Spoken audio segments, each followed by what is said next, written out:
All right, what's going on, y'all? Welcome to the Fans Union. Let me try that again. All right, what's going on, y'all? Welcome to the Fans Union for the fans by the fans. Got the full house back tonight. What's going on, fellas? Feels good to Full be back, bar, full baby. bar. Glad to have Hey, you hey, back, Trip. Feeling Hey, none better. of us Graham is in sparring. victory. None of us is really in victory lane, like my boy Trip Shirt say. But we there in spirit, man. We beat up, we tethered and tethered, but we here for the fans, man. That's I'm right. yeah. man. It's crazy, boys. We got one college football game left. That's It's it. so funny because like the season, it feels like it takes forever to get here. And then we're always like, man, I can't wait for this game. I can't wait for this game. And they're just flying by like that. And then next thing you know, boom, it's January. It's funny because football season, like you think it doesn't last that long, but it's August, which I guess is the last week of August, but August, September, October, November, December, January. So, 5, 6 months, NFL even a little bit longer. Um, but yeah, it's here. Phew. We had two games last week, two playoff games. Very different outcomes. One came down to the last play of the game, and then the other one came down to about the first play of the game. That one is when that one was pretty much decided. We'll start off with, unfortunately for our good brother Logan, the one in heartbreaking fashion. The Ole Miss Rebels against Miami Hurricanes ends up coming down to the very last play of the game, 31-27. Miami's going to the national championship. Logan, give us a little intro. What's going on over there? And we all felt, if not the same, very similar to how you felt the week before. So all feelings are understood. So you want me to go over the game or how I felt after the game? Just whichever. Just talk to us and we can bounce from there. And I think there is a little bit of a delay. So do your thing. Okay. Yeah, I'm delaying. I can tell. So to start with, I'll be completely honest. Ole Miss got their ass whooped for 4 quarters. This game being close like this was so surprising. Mark Fletcher ran the ball for a 5 yard clip every time he touched the rock. Like I never thought going into that game we would get that out physical. Like these boys was physical, like no tomorrow. Like it was insane to watch. And first half, I mean, Quan Lacey breaks off a 73-yard run and take a lead 7-3. I mean, I'm literally jumping out the roof in my living room. And if you ever been in my living room, which maybe Joey's the only one that has, my ceiling's about 20 feet high. Like I was going through the roof. Like my knees were in my chest. And the unfortunate part, obviously, Quan Lacey tweaks his hammy. He's really a decoy for the rest of the game at best, to be honest, which is very unfortunate. It could have changed a lot of things, I think, because then after that, we were pretty one dimensional on offense.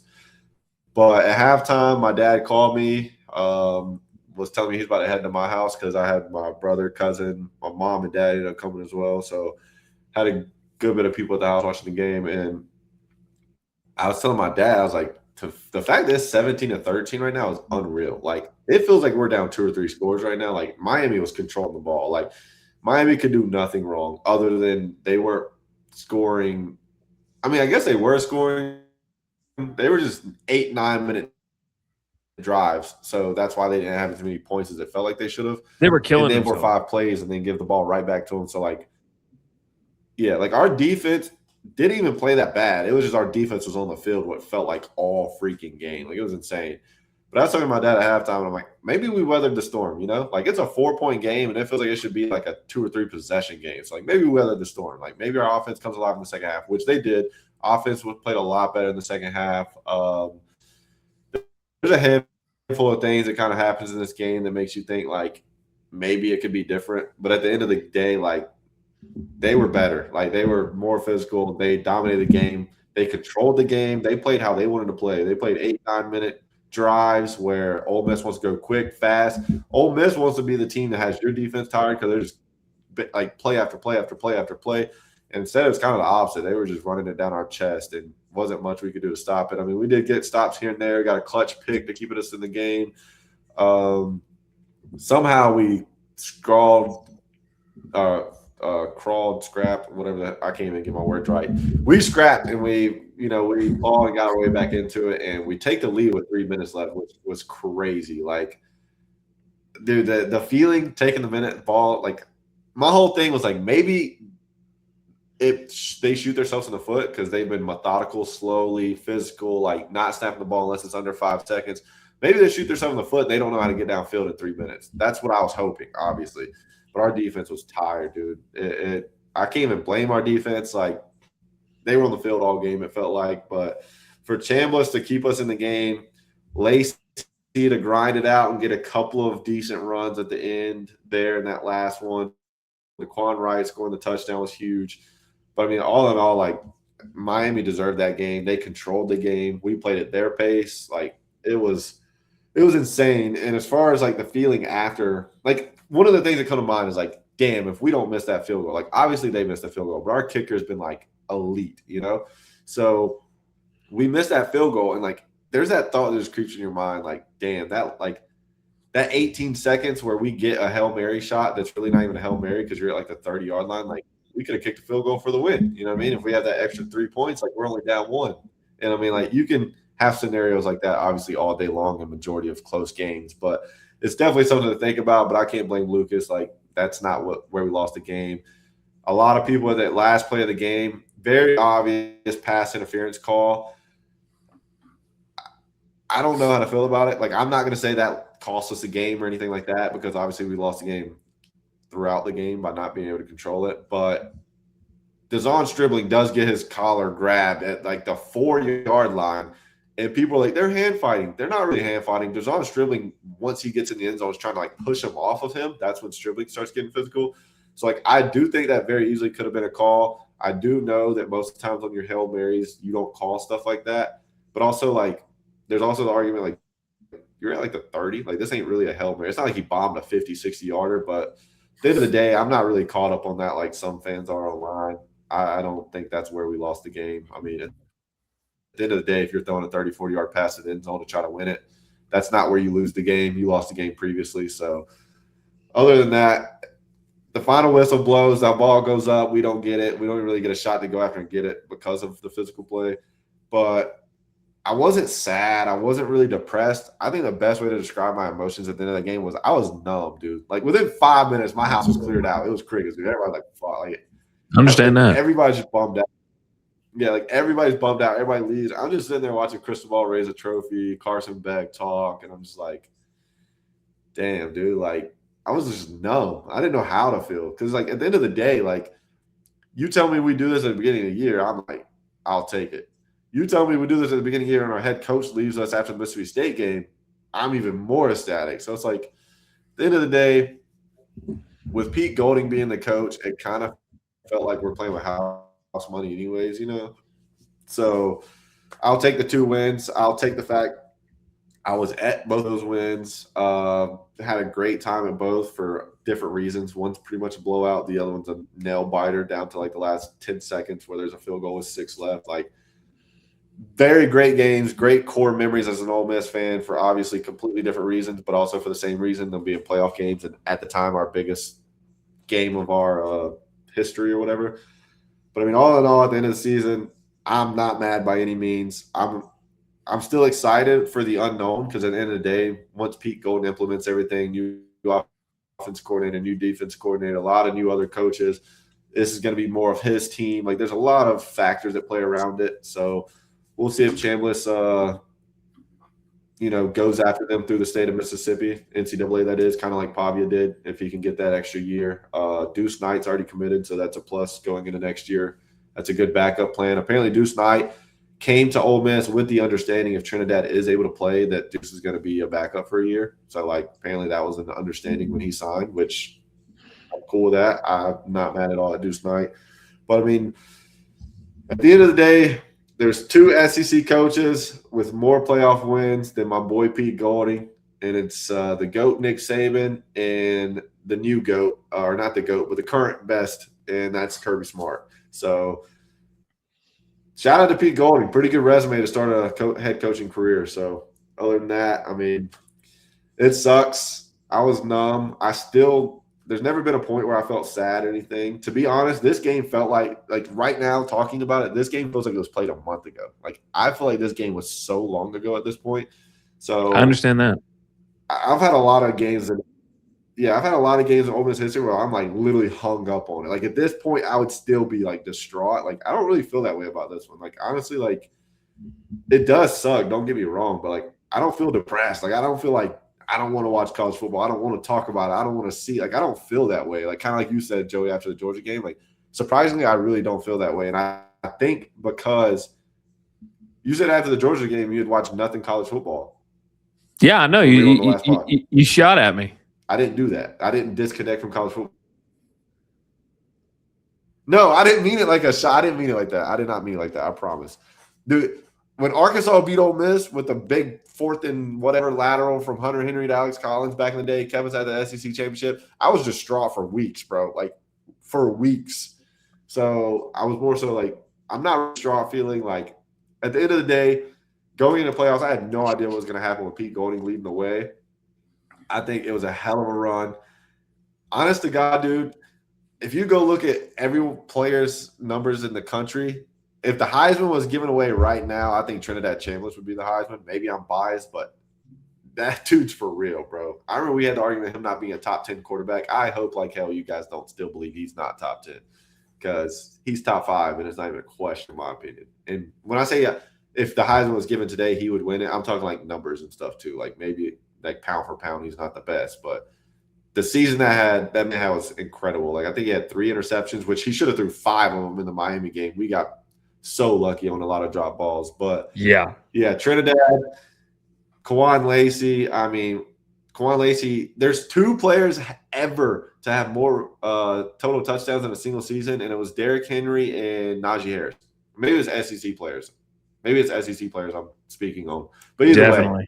When you're in a conversation, bro, where Najee Harris, which, I mean, I guess he's not as big of a name, but Najee Harris and Derrick Henry are the only 2 to score more touchdowns than you in a single season. It might have been SEC, but either way. So shout out to Quan Lacey. He made me forget about the sorrows of us losing Quinshon Judkins. I never thought we'd see a running back as good, and here it is 2 years later, and we got one. So super excited for a lot of things, to be honest. All in all, Miami, like I said, deserved it. They were the more physical team. They played their football at their pace, so shout out to them. And also, quick shout out to Mario Cristobal. I love seeing him on the stage after and saying, get some of these guys off the stage and get my players on the stage. Like, he was mad because there were just random people on the stage. He's like, get them off the stage and get my guys up here. Like, so shout out to Cristobal for going to bat, trying to get his team to get on that stage because they deserved it, to be honest. Other than that, I'll stop rambling. But, yeah, that's my take. Well, I'll pick up real quick. You know, if you're Ole Miss, you look at it and you're either really, really frustrated or you're like, wow, we got outgained by 60 yards. We had less first downs. We went 2 for 10 on 3rd down and had one. Couldn't get off the field on 3rd down. Yeah, our defense could not get off the field on 3rd down.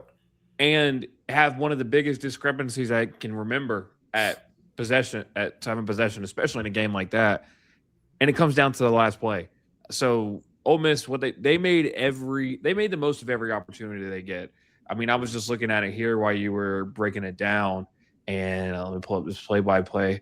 I mean, just in the first half alone, Ole Miss, minute 17. I'm about to give the times of each drive. Ole Miss, minute 17.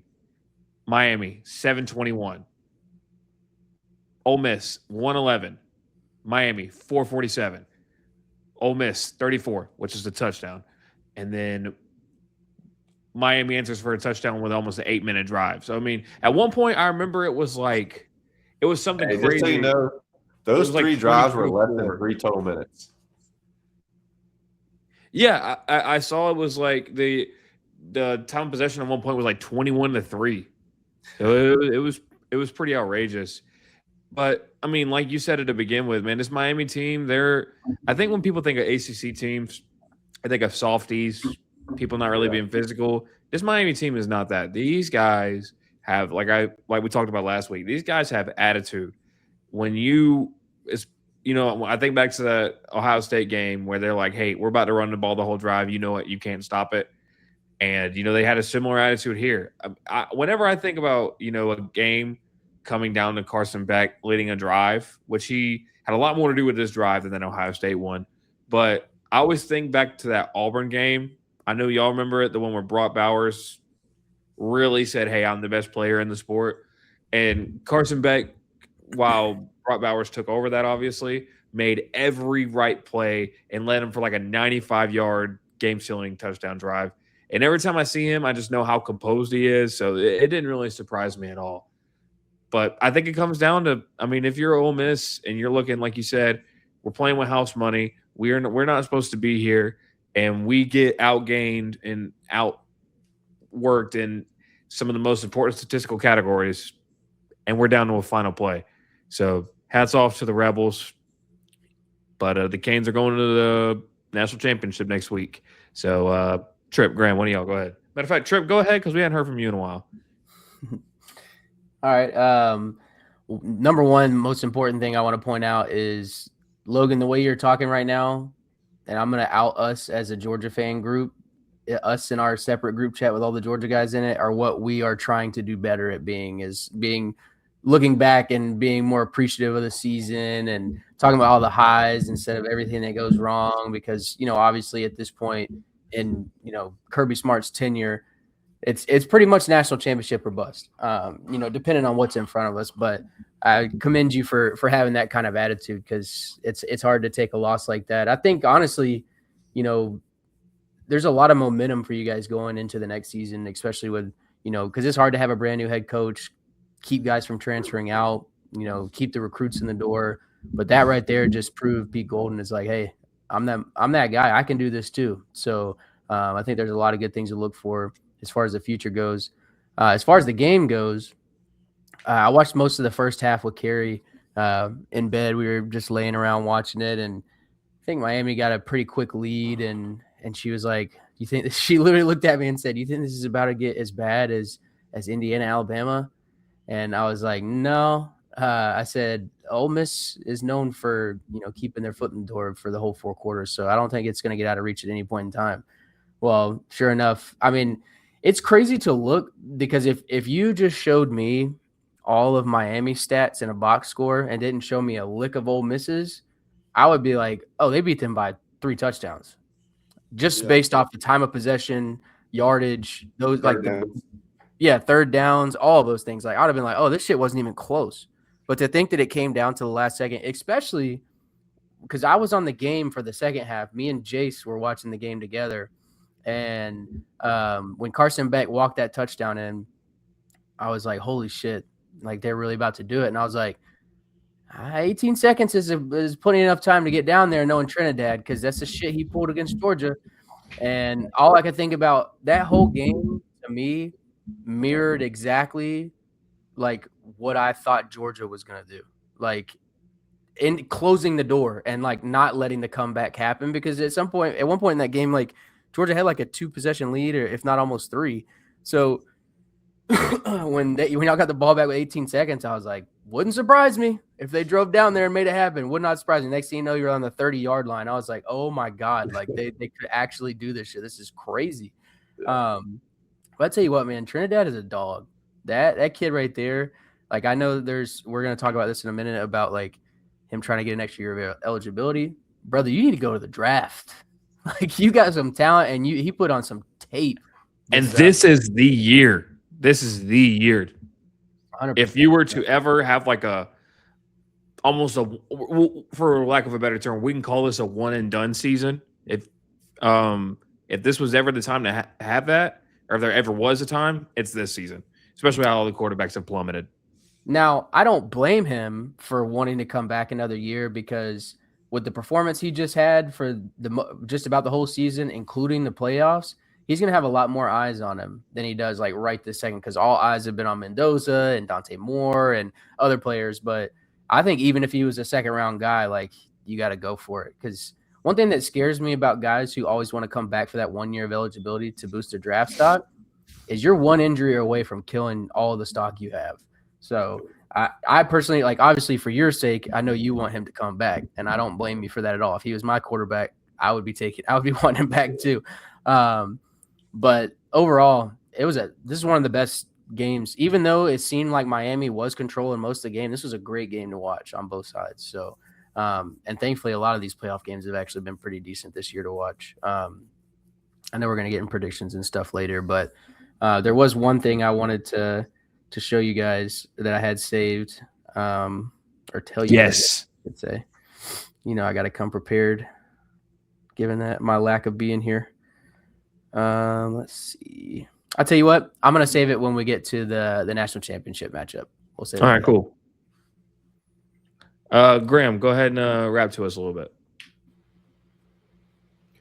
No, I mean, as far as the game went, I felt like even going into it, it was a little bit more of the appealing matchup.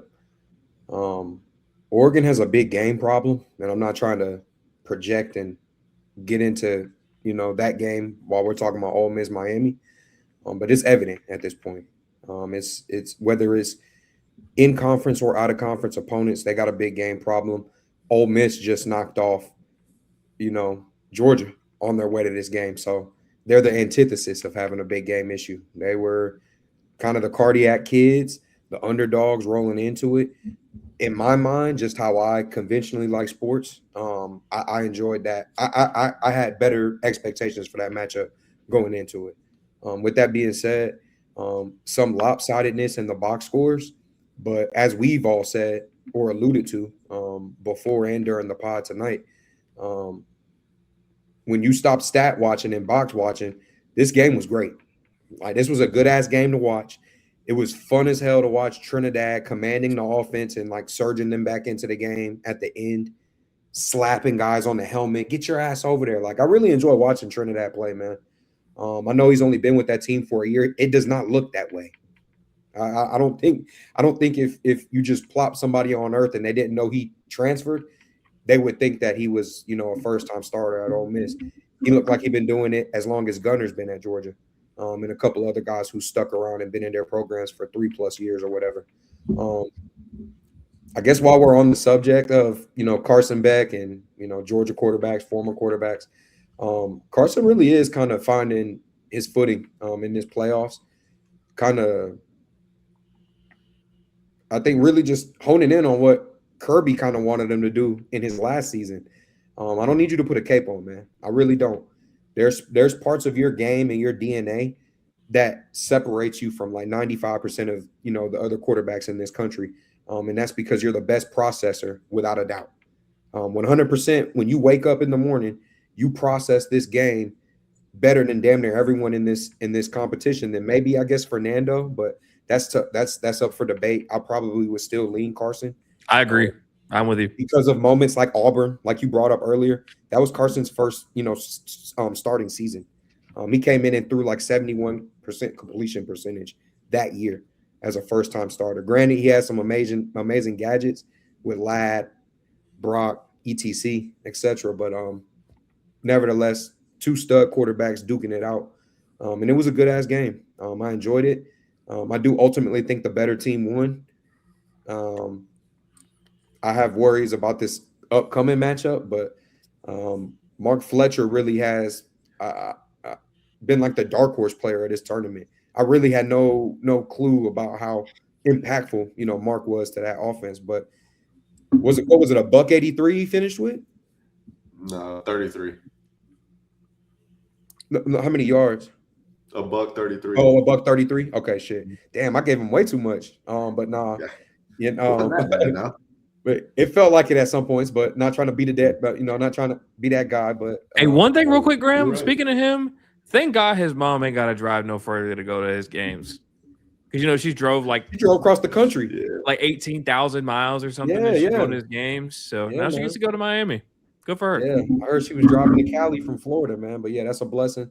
Glad to see, Mama Fletcher and all the mamas of the tournament being able to. I saw Trinidad's mom a couple times. Always good to see shit like that. What's up with everybody being so anti cool moments in sports now, man? I don't like that shit, bro.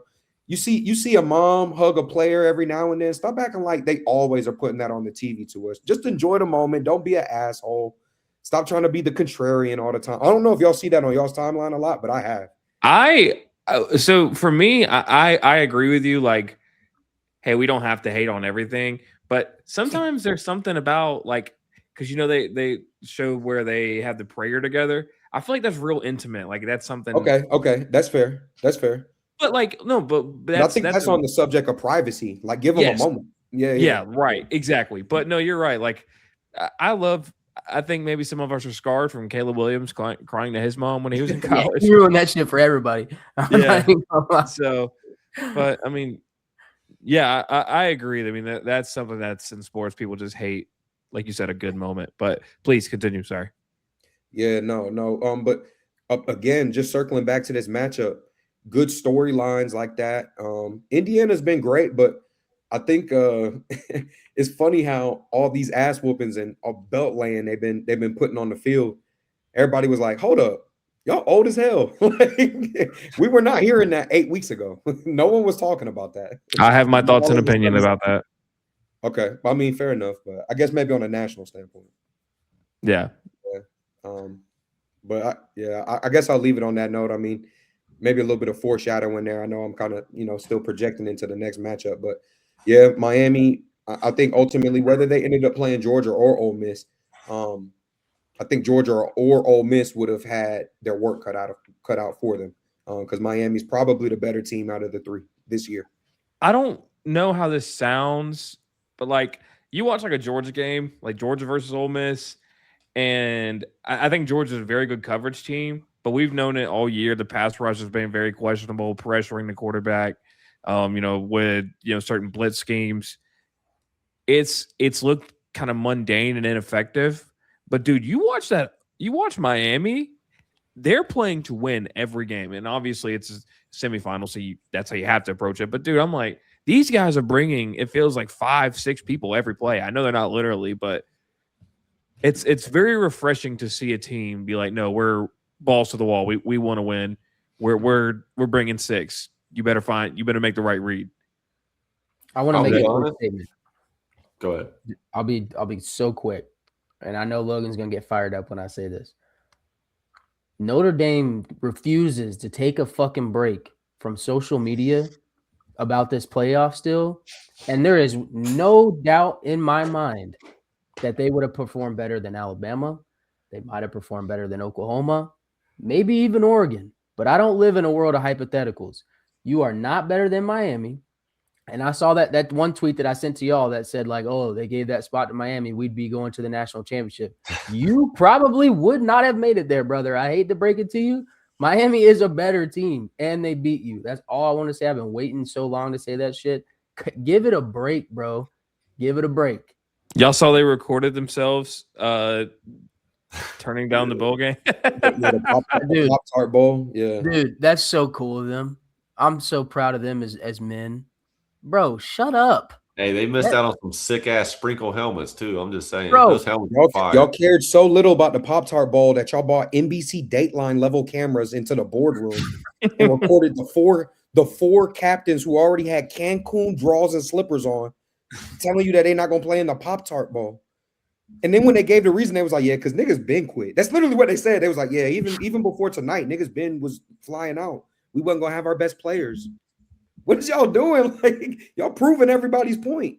But aside from the Rose Bowl and the Sugar Bowl, the Pop-Tart Bowl and maybe even the Cheez-It Bowl are two of the most electric bowl games as far as what they put into it as an effort and a presentation. Pop-Tart Bowl might beat all of them. Can I show I'm y'all not even something gonna cool lie real to you. quick? Y'all keep talking, but let me show y'all something cool real quick. Just in the spirit of fandom and appreciating Pop-Tarts. Y'all give me a second. All right. So I'm gonna jump in real quick while he does that. So this is no shade to Miami. Like Miami was the better team. I said that they were the better team that night and everything. I don't know if all year Miami has been this good. I think they're just red hot, dude. Like, because I think Miami started off hot and then they went into a lull. I'll wait. Hey, Emotional if you support love your Pop-Tart. girl, you got to show her some emotional support, my boy. That's all I'm My saying. dog. For all of our audio Hey, listeners, that was for Notre Dame. Yeah. Yeah, Notre Dame need all of them that you got in front of you right now. For They all need our audio emotional support listeners, too. Logan, you cooked with that. I ain't gonna lie. Yeah. This for all the Notre Dame's players. Look, defense, special teams, offense, Jeremiah Marcus. Love, Look, your barber. Marcus Freeman. no, for all of our audio listeners, Graham brought out a like an emotional support plush box, various box of Pop-Tarts. Pop-Tarts. So that was well timed. I appreciate that insert. But back to what I was saying, like I think Miami started the season off red hot. Everyone was like, "Oh my God, Beck might be the Heisman." The first 4 or 5 weeks, and then they went into a lull. It kind of just felt like they coasted for a minute there, and then they started playing good ball again. And honestly, I think Miami getting the edge over Notre Dame, the same way Ole Miss had an edge all playoffs because everything that happened to them as far as coaching. I think Miami's playing with a chip on their shoulder as well to go out and prove no, we're a better team than Notre Dame. Like we deserve this spot more. And I think that's part of the reason why they're playing so hard, so physical. That's why they're rushing 4 guys and it feels like you got 7 in your face. Like they're disrupting the pocket every play. Them boys are on fire right now. Like when I say I don't think they're the best team all year, like I'm not throwing any shade when I say right now they were the best team on that side of the bracket. There's not a question. Like them boys were playing great ball. I just think they're fired up, and I think they have a chip on their shoulder, kind of in the same aspect as Ole Miss, but for different reasons. And their reason being Notre Dame being sourpusses about not getting in the playoffs. And Miami wants to prove they deserved it. And at this point, no one's questioning it. Miami has proved all of that. Like Mario Cristobal he's got them boys fired up. They're playing great ball, honestly. It's kind of similar to last year, not every part of it, but Ohio State loses the last game of the year to their arch rival, Michigan. They're throwing the flag down on the field, starting fights on the field. You remember the Ryan Day, the clip of him. Look, he's like, "What happened over there?" That went down, and then they played Tennessee, smacked them 52-14 or something like that, and just go on a roll. And then they do the same thing to Oregon, which that score differential, obviously, that's a little different, but it's almost like, I don't want to say it's turning into baseball, but baseball's kind of like that.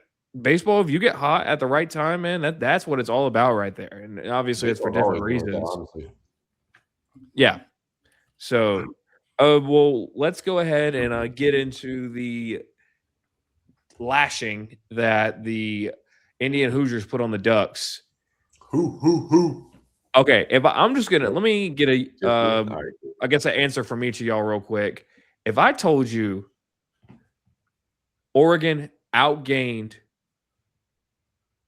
some lagging on my computer. If Oregon outgained Indiana and lost by 32 points, and I told y'all that happened, what kind of counseling would y'all suggest me to go get? I would say you're on crack. Okay. Graham about to say WMD right here. The pandemic, yo. We got that pandemic. Yeah, I'd say you might be on to something because we got Piss Pants McGee up in the big Northwest holding shit down with Phil Knight over there out in Oregon, man. We're gonna get into that. But so I digress. This one, pick 6 on the very first play, which to be fair, Oregon bounces back right after that, but it gets ugly. And Mendoza, let me tell y'all, smacking his under. I'm not saying you should do this. Smacking his under in yards on prop bets, guaranteed every time. Even if he does throw 5 touchdowns and throws 3 incomplete passes. But this game, now you can't win by 30 and say that team didn't win the game. And I honestly hate that narrative of saying, oh, so-and-so didn't win this game, so-and-so lost it. This game will be remembered as Oregon shooting itself in the foot at any time possible. We start off with the pick 6. We had the fumble on the goal line. It's like a 6-yard drive. And just little things like that. And Oregon could just not get on track at all.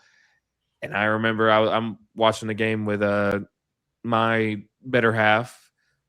And she's like, I thought this, basically said something like, hey, I thought this was a playoff game. And I'm like, yeah, me too. Especially like one with a talent disparity. I mean, has anyone honestly we'll say since the NIL era, has anyone recruited better than Oregon consistently? I don't think so. I mean, couldn't Alabama? you say Georgia? When you say Georgia? Georgia? Ohio Okay. State? I'm not. I'm not even saying that as a Georgia fan. I think I'm pretty Kirby sure has gone Oregon has 1, 3, 2. NIL era is like 2023 and on. Okay, fair enough. Here, let me. I'm gonna pull up the team rankings real quick. But regardless, they've been in that top 3 recruiting the whole time, and it's like you said, Graham. Every big game, aside from that Ohio State game that they won early last year, every big game it seems, like you called him Piss Pants McGee. I mean that's what happens. But yeah, Mendoza doesn't do a single thing wrong in this game. Has more touchdowns than he does incompletions, which to me is the biggest indicator that a quarterback is absolutely dealing. And one thing about this Indiana team, they're so well disciplined. You are going to have to make them beat themselves because they're not going to do it for you. And they're disciplined that whenever they get rolling and they're playing sound defense. I mean, it felt like Oregon at every key point when they're driving, there's a turnover, there's a missed field goal, there's a big penalty that brings them back. I mean, there is just so much going wrong there. And I think Dante Moore gets strip sacked too at one point. I mean, that one play where they fumbled on like inside the 5, it's a mishandled snap. Or no, actually, it's like bad spacing on an RPO because Dante Moore goes to throw the ball and hits his running back in the shoulder. So that was that was madness. But let me hear you boys talk about that game a little bit because there's a lot to break down with it. Go ahead, Graham. Start us off. Nah, I mean, to be real, besides, hitting on the big game issue that we've all, already kind of brought up with Oregon,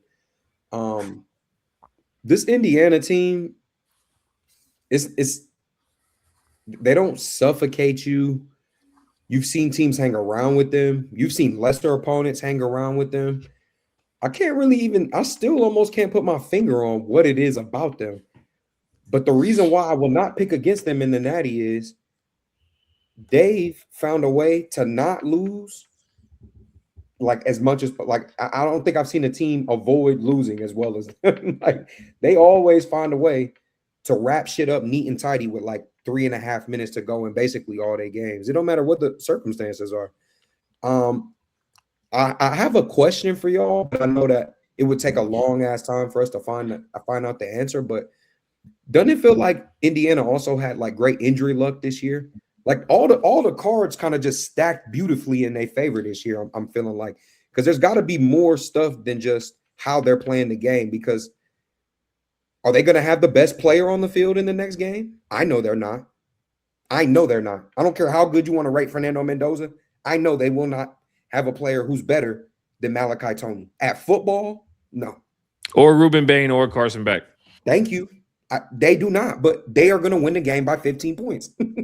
How the hell does that work? I don't know. Is it Is it a conglomeration of all those things? I'm sure we'll, have a beautiful documentary made for us in 2 or 3 years explaining all of this. But Charlie Beckert, I'm still not understanding how he looking like Jesus every time they need him to. Snagging. But he does.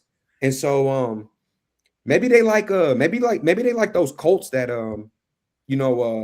that Manning won with. I know they had great play. They had good players, Dallas Clark, Mario Manningham, Harrison, but like they did it in a way where it just felt, I don't want to call it vanilla because I feel like I'm talking shit and I'm not trying to say it that way. But it's just business first football, man. None of it's like popping right out at you. And that's why I'm personally rooting for Miami. I just want the ball players to win. I want the youngins, guys like Malachi Tony to be able to shine on the big stage and make the big plays. But if you had to ask me for my pick with my own money, Indiana by 2 scores. Yeah. We'll get into more of the predictions here in a little bit. But I agree with you when you're talking about like it's I don't know how hater this sounds or it doesn't, but it would be good for college football if Indiana lost. And I know this sounds crazy. Whoa, they had this quick turnaround. They're the worst program ever. Like they had the second most losses of all time, and now they're in the national championship. But when you have a team where the average age is, I think, 23, 24 in that range. Yeah, they on the Kobe's age. This is about high school. This sport is about high school kids coming out, getting educations, and getting to the next level. That's what this sport is about. That's what it was about. It's not about that. Hasn't been for years. That's fair, but regardless, this sport, to me, that's what that sport is about. It hadn't gone that way, like you said, but it sucks that it's turned into guys having these long careers because they can circumvent every rule. Nobody knows what a rule is. I mean, college basketball, it's even worse. I mean, you have guys who are playing in the NBA and then go back to college. You know what I mean? Like, it's a jumble mess, which we've already heard, but like Joey, they told you the world would remain a good place when we let Amazon and Disney buy everything. They lied. They lied. It's similar, yeah. I'm not here to give a TED talk on how all that makes sense, but prove me wrong. Did you just put on your tinfoil hat? I'm muting. But what I'm saying is more like, because it's a great turnaround story. The underdog. This is the college football underdog story that they wanted. This is all the fans, the parody. It's a team like Indiana doing this. But when you look at it's all these super seniors and guys who are grad people, it's just not fair to the sport. And I really hope that it corrects itself in this game. And I won't harp on it anymore because I'll give my probably more opinion than that when we talk about the portal a little bit. But yeah, that's on that rant. So sorry to interrupt you, Graham. Did you have anything else? No, I'm good. Trip or Logan, y'all cook up. Go ahead, Trip. Yeah, I mean, as far as the game goes, I mean, Oregon outgained Indiana by a lump sum, but that's because they gave the ball to Indiana with like 35 yards to score just about every damn drive they had the ball. You got interceptions, fumbles, block punts, all kinds of crazy stuff happening, but that was a hard game to watch. I mean, I watched it because it's the college football playoff and I'm going to watch it, but it was a snooze fest. To talk about, and this actually transitions me into what I was going to bring up earlier, but I said I'll save for later. So this is a list of every team that made it to the playoffs this year, okay? And it's in order based on the percentage of players on that roster that are starters, but were also recruits, not transfers. Oh, God. Okay. Going from who had the highest percentage of people that were recruited and start all the way down to the lowest, which means they have the highest amount of starters by transfers. You guys want to take a list guess who's at that bottom of playoff teams? Oh, no, I have no idea. What's your guess? It's Indiana. Nope. Really? Is Georgia number one? Ole Miss has the most amount of starters by transfers. Now, Georgia does have the highest percentage of starts by recruits. That's what I figured. They have 90% of their starts are by recruits. Ole Miss has 33.7. Indiana 34.6. So it's not that far off. They're about the same. So Miami is 1, 2, 3, 4, 5. They're ranked 8th on this list of highest number of starts by recruits. So 3 of the final 4 teams were ranked 8th or worst in starts by recruits. So that tells you exactly where the state of college football is at right now. It's transfer. I'm not gonna harp too much on this, but Carson Beck also a little bit overage to be in this game, in my opinion. Neither here nor there.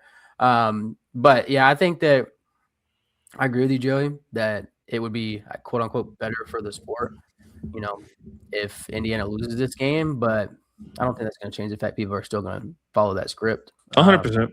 Whether they win or lose. So I do like Curt Cignetti a lot. I think he's a great coach. I see people talking about already he's the greatest coach in college football now, all of a sudden because of this year. But one stat I did see that I thought was hilarious is that So Indiana is 15-0 now on the season. Is that right? Yes, correct.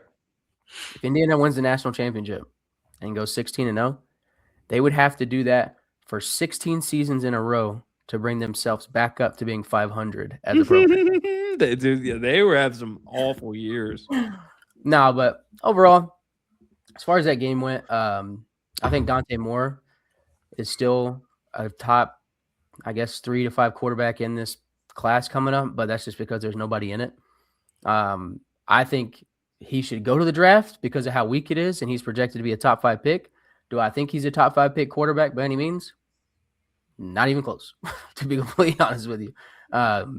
But we'll see. I think that I know we're going to get into predictions and everything later, but that top half of that bracket was ugly. It was ugly. And I don't know if that's more credit to Indiana or if that's just how bad some of these teams actually were and got exposed. But I'll emphasize this again. Alabama should have never been in this playoff, bro. Never. That SEC championship kind of solidified that. Alabama in the first half of the season was one of the best teams in the country. We were all sitting here on this podcast, and I even said it myself. If I had to pick a national champion right now, it's probably going to be Alabama. I think we were all pretty affirmative in that. But then a Monstar jumped into Jam Miller's cleats in week 9. I did the last thing. Hours, bro. The last thing I did want to say was towards Logan's point. Like, I agree. I don't think Miami has been the best team in the nation at any point in the season. I think they've been in conversations of one of the top, but I think a lot of that is because of their defense. We've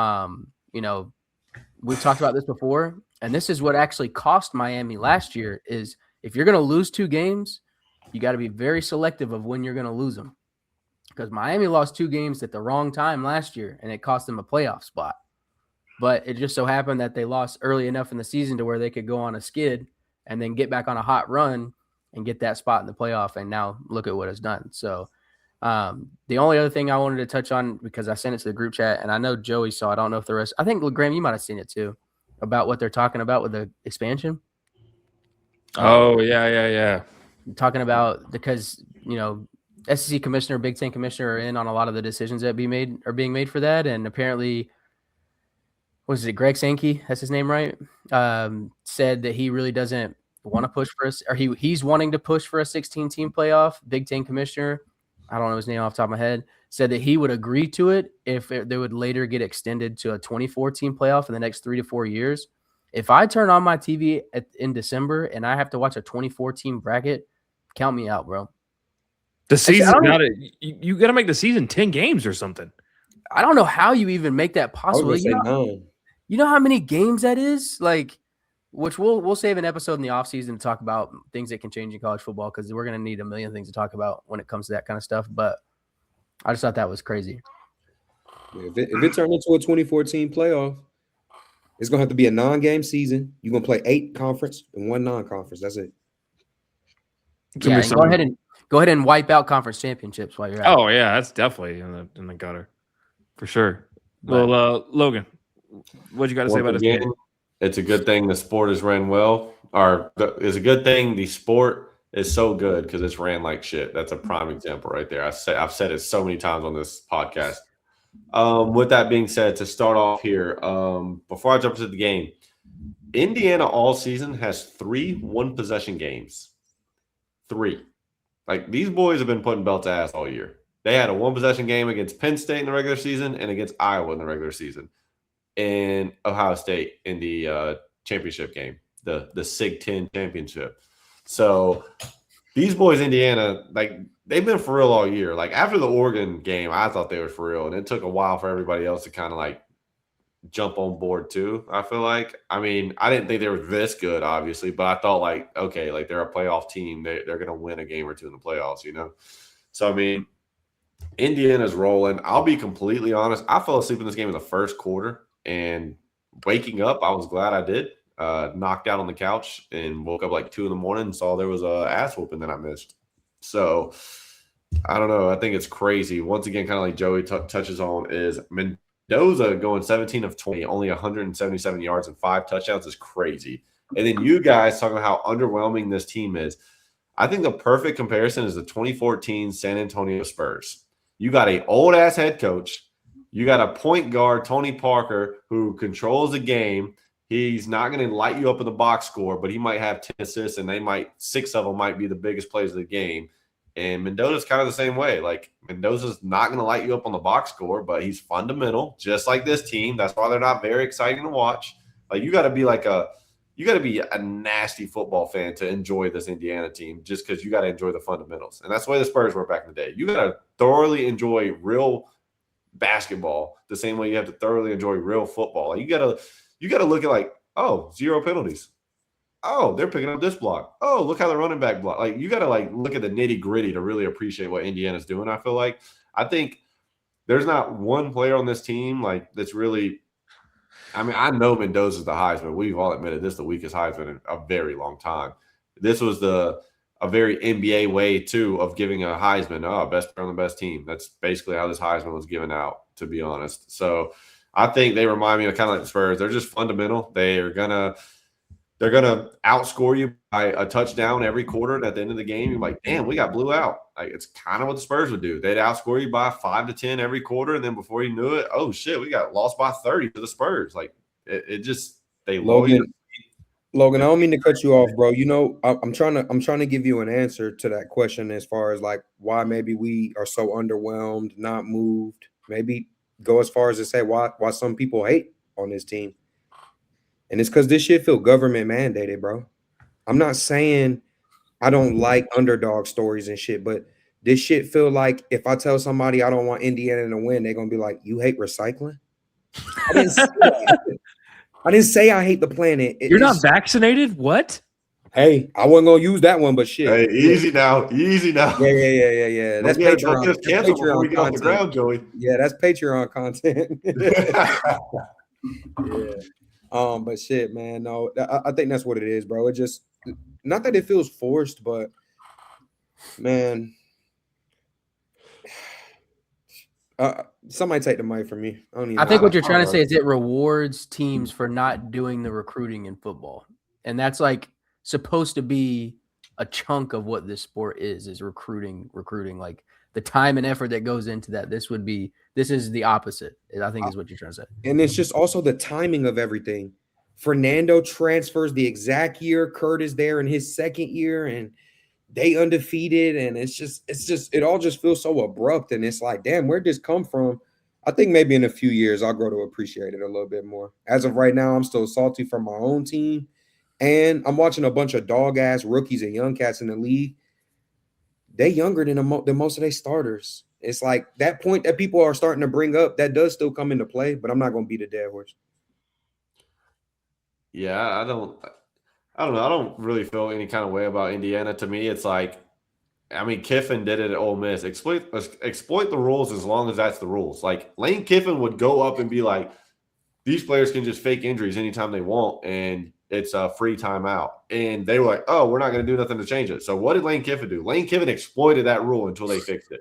Like, he literally was like, hey, go down. So, like, Logan, without me saying that what you're saying is wrong, because I'm not. 100% I'm not. I actually agree with the point of cheaters care more, but that's a whole nother subject. Well, he's not cheating. He's playing. No. But I'm saying even if he was, Signetti's like, let me get every 5th and 6th year senior who's a 3-star and who's improved every single year, who's worked their ass off, who doesn't feel like privileged, who doesn't feel like the world owes them something. No, let me get the gritty guys. Give me all the gritty guys who's going for a 5th and 6th year. Let's come together. Let's have one goal. Let's play our asses off, and let's beat every team we play by 30. And that's what they've done. And that's I'm only asking you this as a fan. If your team just hypothetically had the same like roster composite as Georgia, because we keep talking about how it's like 51% freshmen or whatever. If your team had that type of roster and beat an Indiana team, would you not almost feel like it feels even cooler that you won because of that point, or no? Yeah, for sure. I guess that's all me and Joey are kind of getting at when we bring it up as a back point, I guess is what I'm saying. I'm not saying I disagree, but I'm saying the rules are the rules. And at the end of the day, if we want the rules to change, this kind of shit needs to happen for them to be like, this don't seem fair. We got 23-year-olds beating up on 18-year-olds at Georgia. Like, what do we like? This isn't fair to Georgia. They're recruiting. They're doing everything the right way. They're not jumping in the portal. They're guys. Half their team doesn't leave every year. They don't deserve this. Like, to me, you almost have to have teams like this who exploit it. Like James Harden. Look at James Harden back in the day. Like, he would literally just throw his hands into your chest and get 3 free throws. It's like, you got to have players to push the boundaries of these rules to get the rules in place. Like, kind of like college football as a whole today. Like, players should have been played all along. They're making, like, these schools make crazy money off these players. You tell me you can't get an NIL deal and get a little commercial and shit. But now the problem is it has swung where they got nothing to now they get everything. And now there's going to come a point where it swings and hopefully gets some middle ground somewhere along the line. You're not getting 6th and 7th year college players. You're not getting people transferring every single year. Like it's a pendulum. And right now we're on the shitty end of it, in my opinion. But the problem is NCAA takes so long to fix everything. But with that being said, back to really the game. I mean, I didn't really watch much of it. Like I said, I fell asleep, woke up, saw they got slaughtered, but Oregon did too. It's okay. Fair enough. I will say though, like there was a part of me that's like, dude, it's hard to beat a good team twice. I always say it. So I was like, there's for that reason. And I don't know. I guess I wasn't ready to write off Dan Lanning being a poser when it comes to these big games or whatever quite yet, which I still ain't. But that's finish your point, and then I got a question about that. And then, but I mean, at the end of the day, I did think Oregon was going to fight harder, but damn, dude, Indiana is for real, bro. Like they really are. It's insane. It's cool to watch. It is, but yeah, I mean, at the end of the day, like I said, if they're going to let you go get 30 players out of the portal and they're going to be 5th and 6th year seniors, then why the hell not? You know? Yeah, and I think to that is, I don't think anybody is saying like, hey, you shouldn't go do that. But I still hate it. Like, even though I don't blame anybody for doing it, I hate the fact that it's a thing. And it's less of an indictment upon the coaches as it is the rules, like you said. But Graham, I'm not sure if you're around here. I know you'll have some inputs on this. Boys, is it time to start having that conversation about Danny Boy? I saw somebody post a picture. Or maybe it was Joey. Maybe you sent it. I don't remember. It said Dan Lanning without the Nike check in his back pocket, and it was fucking what's his name? James Franklin? No, Florida coach. Billy Nape. It was Billy Napier walking out the tunnel with the Florida Gators. Said that's Dan Lanning without a Nike check. I don't know. I don't know if you can say it's time to have that conversation yet, because at least unlike the other coaches that get fired, he's still going to the playoffs consistently, right? So he's gone to the Big Ten championship game a couple times. He's gone to the playoffs, I think, at least 3 or 4 years now. Like, I think this is it. I don't think they made it until the 12 team. This is not their first time in this playoff. I know last year. That's what I'm saying. He's made it a couple times. Oh, I thought you said he made it 3 or 4 times. My bad.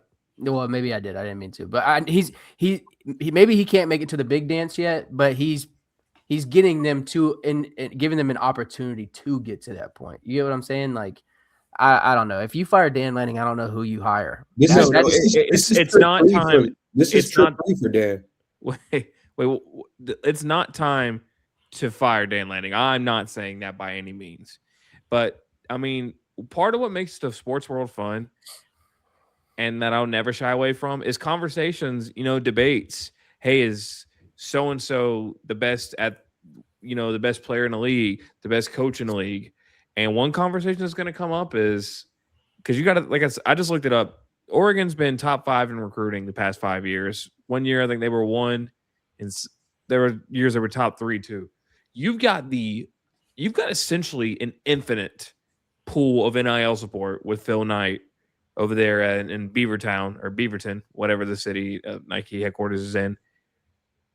And eventually you've got to start putting some of that together. Now, is it probably unfair that you should just be year 2, year 3, you should just be 12-0 every year running through the playoffs? I don't think that's necessarily fair, especially with how the playoffs and in conference and having 16 teams in a conference now, or a little more than that, actually, closer to 20. But at some point, it's got to start to click, because every big game, it's not like losing a close one. Okay, so I think it was Dabo Swinney said, if we lose a close game, that's probably on execution. If we get blown out, I didn't have us ready. That James Madison game, I was not very impressed with Oregon. Oregon allowed, and I know a lot of it came in the second half, 34, James Madison. Last year, they get thraxed by Ohio State, which, I mean, kind of everybody was, but just totally not ready. And then you come in this game, and every mistake that can go wrong, which, to be fair, I also kind of said that I felt like this was a game just more about things going the totally wrong way than it maybe was about him. But at the end of the day, it's still your job to get these guys focused, get these guys prepared. And when you outgain a team and lose by 30, where's that focus that, a guy of your caliber with your support, your recruiting, and, how they do in the portal, that's got to come into fruition sometime. It happens to every coach. May not be time now, but I think next year we talked about, I hate the championship or bust mentality for schools who should not be there. But for Oregon, it might be time for them to make a national championship, maybe not win one, but win a big playoff game and get there. Now, granted, they also handle business against Texas Tech, but I think the conversation could be growing legs soon, at least. I mean, but I feel like, and I'm not saying you're implying that Dan Lanning should be fired. I know that's not what you're getting at by any means, but if that's the mindset, we have an even worse James Franklin situation here. Like, we're talking about a guy who's been in the playoffs multiple times, been Big Ten championship multiple times, was one game away, just like Penn State, one game away from a national championship, took 2 losses this year, both to the team who's probably about to go win the Natty. And the first one was by 1 possession. So 2. Anybody who's even – They lost by 10 at home. Okay, I'm sorry, by 10. It wasn't near as bad as this blowout was this past And they week, threw the game away, honestly. It was 20-20 at one point, and they lost 30-20. Anybody who is entertaining that conversation right now, because the way, and this is just me, I'm not saying this is how everybody should think, is who can you replace this guy with that's going to get you to that point? Because just like we talked about with James Franklin and Penn State, Oregon has never won a national championship. Am I right? So why is it now all of a sudden a national championship or bust mentality? You've never done it. Now for Georgia, like I was just talking about earlier when I was talking, like referring to Logan's points about trying to be more appreciative, like we won back-to-back just a few years ago. So yes, our expectation is going to be at least getting to that Natty or trying to win a Natty because we've done that now and it's been proven. Until you get to the big dance and you do it, I mean, obviously your mentality is you want to get there, but saying like, hey, let's entertain firing our head coach that we went and poached from Georgia, who was coaching under the arguably best coach in the country, and give him the NIL that we have. Like, I know that a lot of the conversations that are being stirred is because of the outcome of this one game, but who the fuck is Oregon going to hire if you fire Dan Lanning? That would be my question to those people. Lou Holtz. Y'all want to know my honest take, man? And I mean this. Dan left 2 years too early.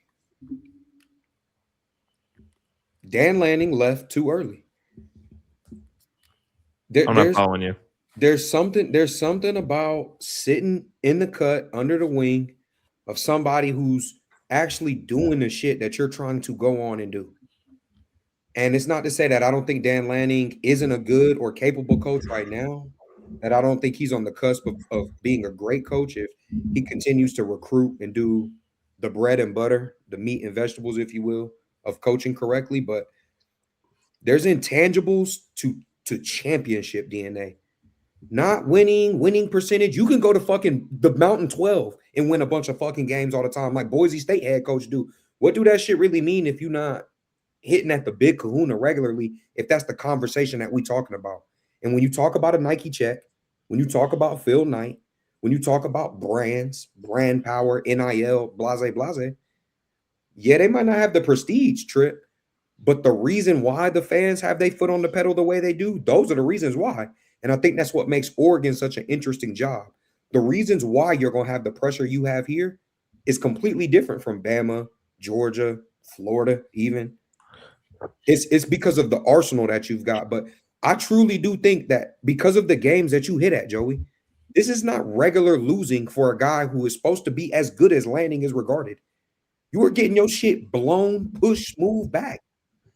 You losing ugly consistently. It wasn't even like he's starting to lose in fashion that make you wonder if he's ready for this level. Oregon is not the same as even being at Missouri. Like he could have took the dream route and went to a school like that, and we would not be having this conversation. But he felt he was ready for that. As a fan, I don't feel like he was ready. I feel like if he was going to just jump to one of the big premier schools as he did, he should have stayed at least like one more year. Let all them guys you recruited with Kirby, let them go out first, because clearly you still needed time underneath that championship DNA. If I'm correct, Dan Lanning only coached 2 or 3 years under Saban, if that, maybe 1 or 2. He needed more time, man. That's how I feel. I mean, but in retrospect, you call every coordinator in the nation and say, hey, we want to give you a job at the University of Oregon and we will give you a blank NIL check. Who is not taking that? I didn't say I wouldn't either, Trip. All I'm saying is now that we looking back on things with hindsight, has he shown you in any of these playoff games that he's got championship caliber, readiness as a coach? Has he showed you he's ready to take that leap? I mean, I'm not going to say that he hasn't. He won 2 playoff games this year and just lost in the semifinal. So obviously he got his shit pushed in. I'm not taking anything away from that by any means. So you feel like he's ready then?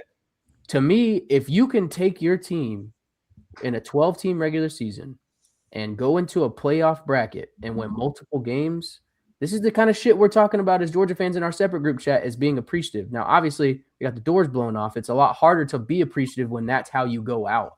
But if they lost by 10 or maybe even 14, I don't think even anybody's blinking an eye at this shit. But they didn't, Trip. I'm asking, do you think he's ready next year? Are they ready to win it?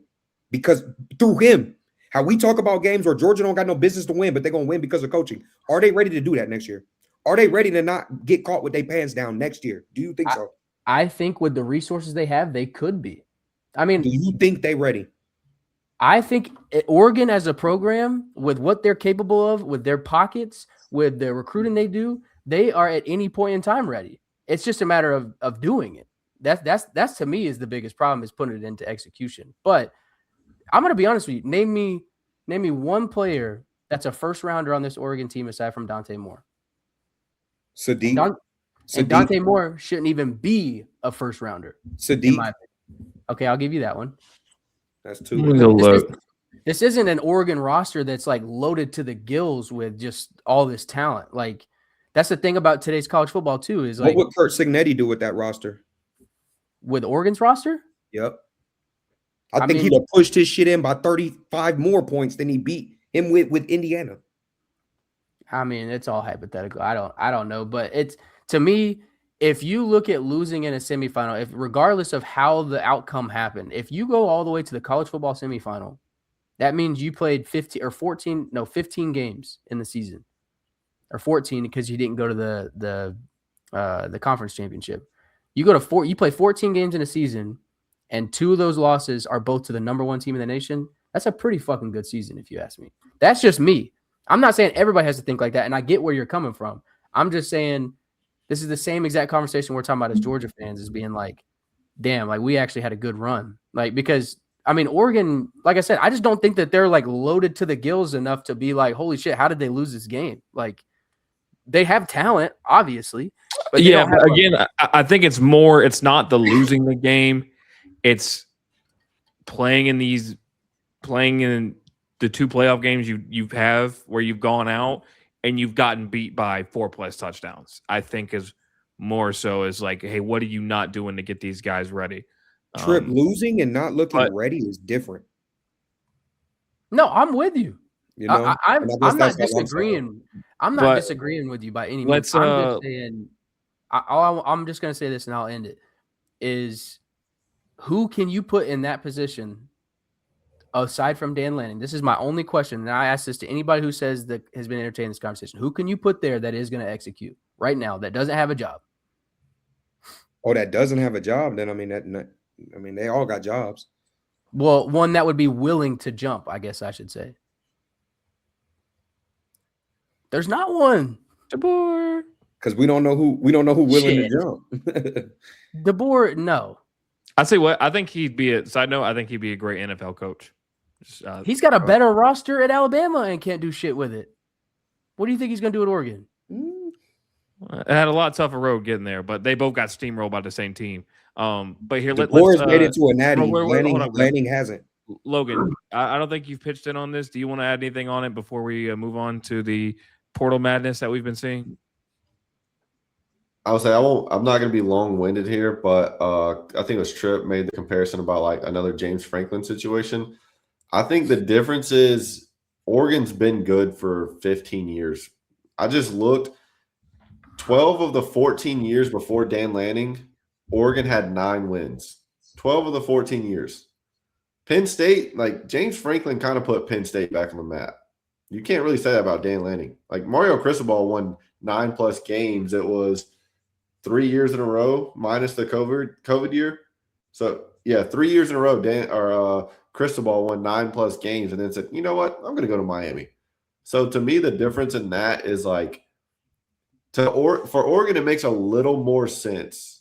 Penn State, I get it was so long that James Franklin was there and couldn't get over the hump. So like they did give him the opportunity, I think. But I think the main difference to me is Oregon has been Oregon our whole lives that we can basically remember. You know what I'm saying? Like Oregon's been in the mix. Penn State James Franklin is the reason why Penn State was in the mix. I think it was Joe Paterno or whatever his name is, had like some good years at Penn State. But I think the biggest difference is like, in my opinion, James Franklin put Penn State on the map, like more recently at least, because they were good years ago. But as far as 12 of the last 14 years, you had won 9 games. So it's like it's not like Dan Lanning is the X factor. Like we're gonna go fucking find somebody. And I'm not saying someone's available right now, Tripp. To your point, Lane Kiffin might do it. With all that being said, but I'm not saying someone's available right now. But I am saying that let's not pretend like Oregon struggled to have a coach that can go get them 10 wins. You know what I mean? They've had Chip Kelly. They had that Mark guy after, what's his name? Helfrich. I don't even know how to say his last name. But, you've had Mario Cristobal, now Dan Lanning. Like, they've had coaches to fill that spot. And Oregon's obviously a very desirable spot where Penn State isn't as much. So I could see the seat getting hotter quicker for Dan Lanning. Like, I don't think Dan Lanning has 18 years at Oregon doing this same shit, where at Penn State you could do that. I think that's the difference. With that being said, I don't think Dan Lanning's on the hot seat at all. But to me, with those two comparisons, that's the difference. Yeah, and my point overall start this was not is he on the hot seat, but more so is it fair if that conversation, like if this is the beginning of that conversation growing legs, could that be the case? But in 2 or 3 years, if he's in the same spot, then yeah, I think so. I think that this will also be something you point back to. But here, let's look at the portal real quick. Had some really big news this week. Number 1 player in the portal was Sam Leavitt. Of course, going to the quarterback whisperer of all quarterback whisperers, Lane Kiffin at LSU. And they picked up a guy from, I think, Elon, a quarterback, I want to say.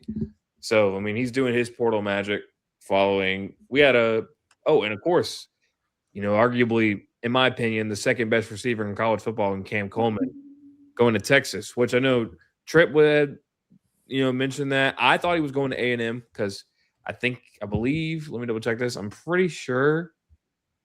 I know he was committed to, never mind. He's, okay, I lied about that. But he was committed to A&M first and then stayed home and went to Auburn.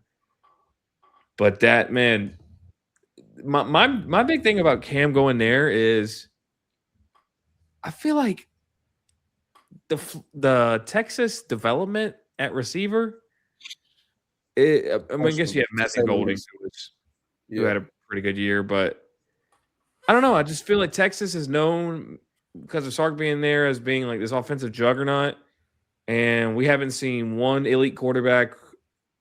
We've seen Bijan Robinson, and I guess Golden's your best receiver, but I'm really interested to see how that goes. But until I think there's nobody spending more than A&M, Texas, and Texas Tech, and that's another thing they're going to have to get some rules figured out, is because it's almost like baseball. There's no hard cap. Spend whatever you got, and they're going to have to level that out eventually. But we also had a situation at Georgia this week where 2 running backs had Chauncey Bowens and Nate Frazier. It sounded like they could have been going somewhere.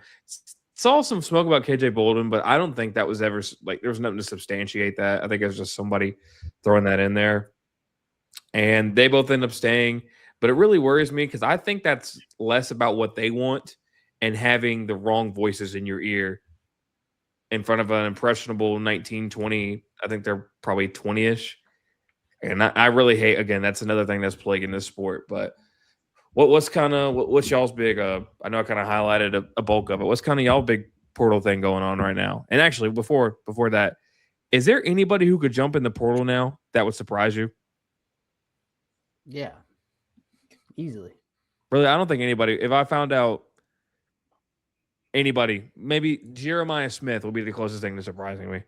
If the news dropped tomorrow that Gunnar Stockton, of all people that seems to be so committed to a program, jumped into the port, that's what I meant. Is somebody like him that you just know is like a Georgia homer. If it said like breaking news by Hayes Fawcett, Gunnar Stockton has entered the transfer portal, I would think it was a joke. But that's because he's a homer. But aside from that, I get what the point you're making.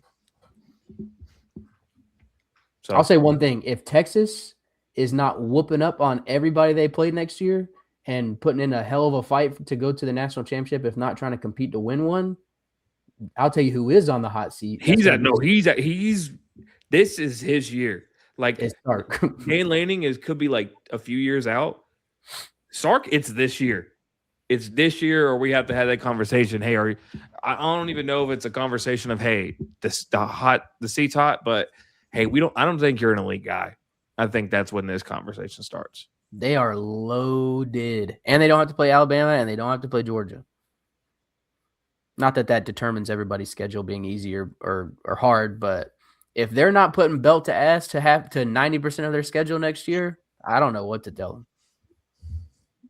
Dylan Raiola to Oregon too, by the way. That was kind of a Patrick Mahomes puts on an Oregon jersey because he lost a bet, and all of a sudden Dylan Raiola's transferring there. That shit was hilarious. Life can never. That is. Why does life work out that way? How does that happen? The joke's right himself. That's the most incredible. I think that's the best story of the transfer portal. Is Pat Mahomes throwing on an Oregon jersey because he lost a bet, and then Raiola goes there. Later, Raiola's committed. It's phenomenal. Yeah, it's poetic in a sense, man.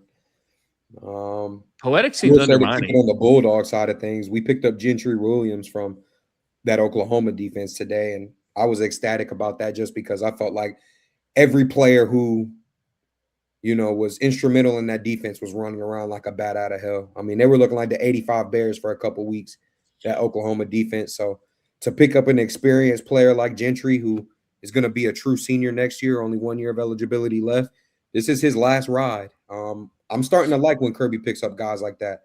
I know that Zachariah technically had more eligibility, but I think he knew when he committed to Georgia, he was going to go to the league next year.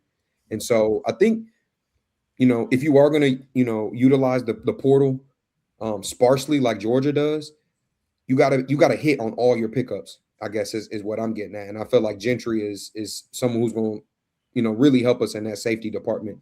I ultimately think he's going to probably play more nickel than 2 deep, but either way, solid pickup for Kirby and the boys. Isaiah Horton at A&M.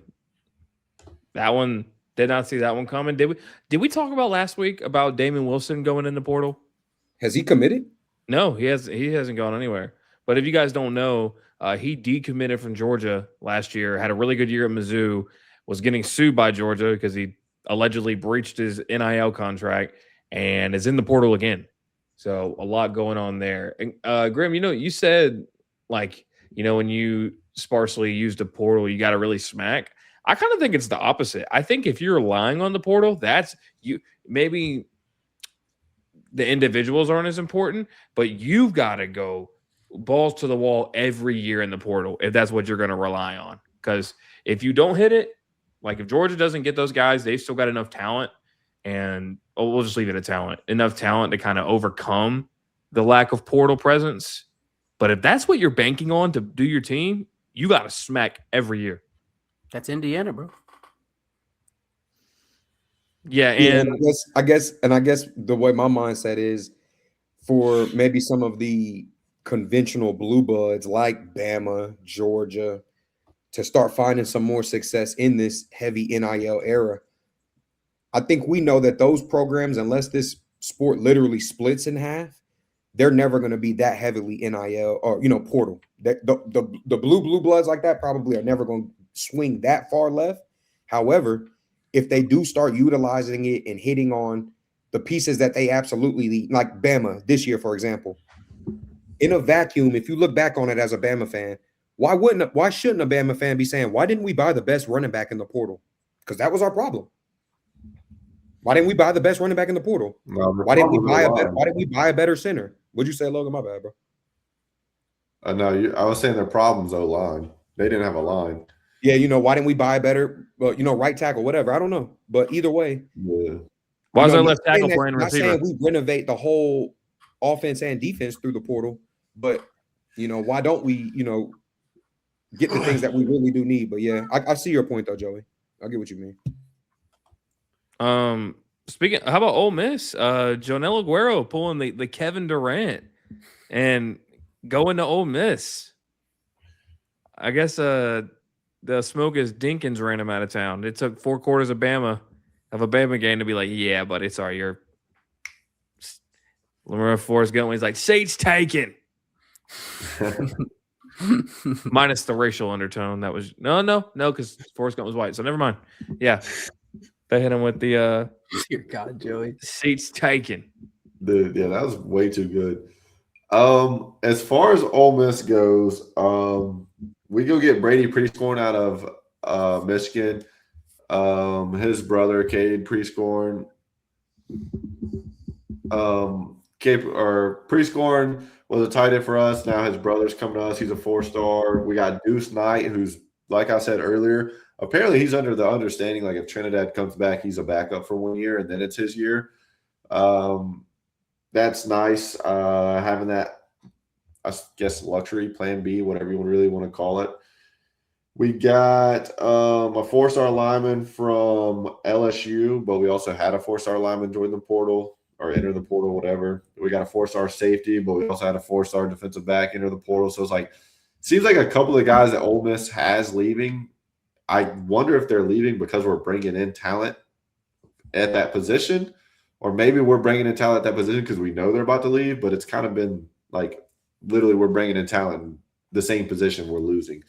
The biggest loss to me in the portal so far is Winston Watkins. He looked like really promising true freshman this year.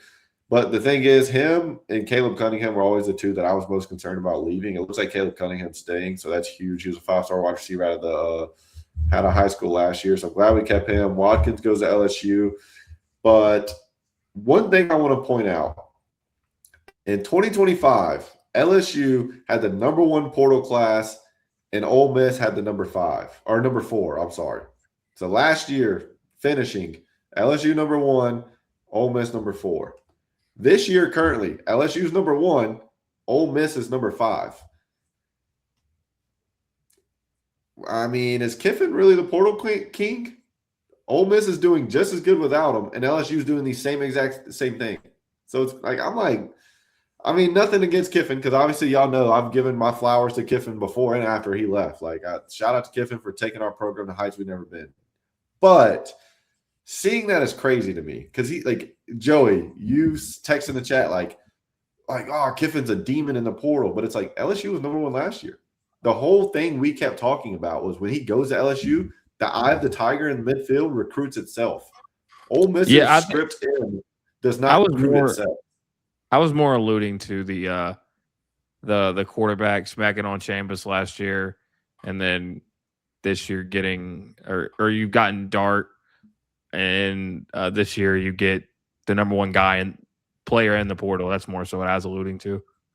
But I mean, I hear you. But to me, looking at those stats to me are very like head scratching. Like, wait, Ole Miss was 4 last year, they're 5 this year, so about the same. LSU's 1 this year, 1 last year, so they're the exact same. So it's kind of like, it kind of makes me wonder, like, because now that I'm not like obviously fangirling over Lane Kiffin, I mean, maybe there's a little bit more like the opposite where I'm just like looking for a reason to like, throw shade on him maybe.